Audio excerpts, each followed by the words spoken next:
A warning to our viewers that what you are about to see is quite disturbing, and it has to do with children. This is the human cost of the Israel-Gaza war. These are tiny figures of children on the walls of our studio, one for almost each of the 12,800 kids who have died in Gaza, according to numbers from Gaza's health ministry. The death toll, quite frankly, is hard to keep up with. Airstrikes and now malnutrition and dehydration are killing them.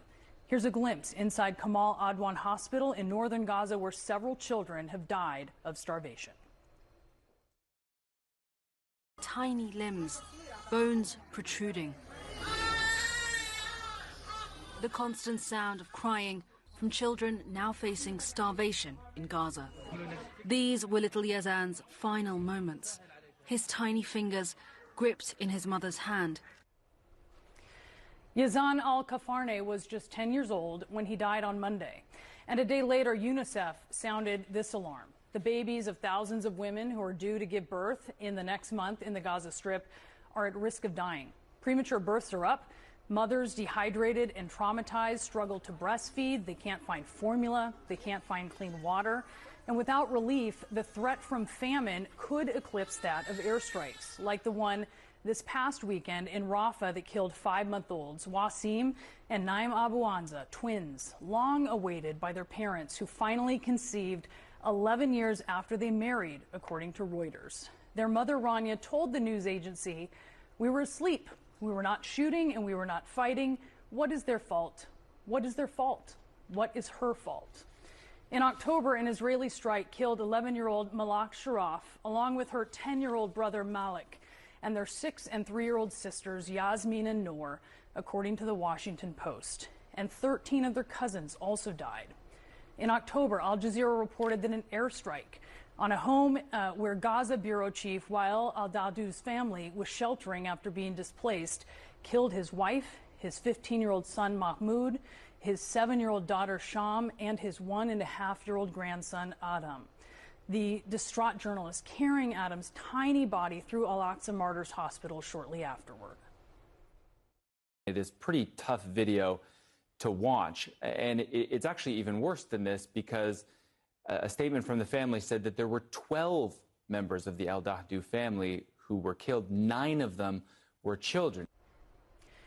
In November, brother and sister Tariq and Reem, 5 and 3 years old, were asleep side by side when an airstrike killed them in southern Gaza. Their grandfather, Khalid Nabhan, told CNN he was wishing, hoping that they were only sleeping, but they weren't sleeping.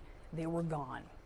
Al Jazeera reported that Salma Jaber was fleeing Gaza City with her family in December when they came under fire, and the 4-year-old was shot in the neck and died.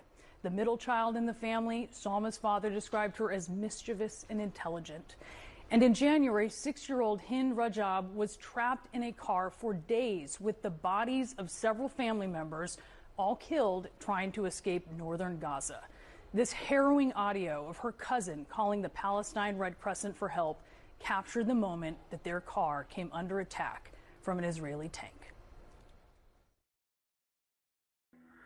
انتوا جوا السيارة.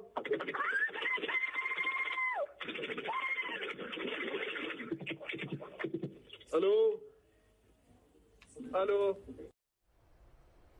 Hind's body was found the following month, along with 2 ambulance workers who had gone missing trying to rescue her. There are too many victims to name, there's too many to fathom, and there are countless orphans, like Lana, whose story CNN's Jomana Karajce told. 6-year-old Lana was under the rubble of her home for 3 days. Mommy and Daddy are underneath it, she says. I just want Mama. I want Baba. I want my family, Lana cries.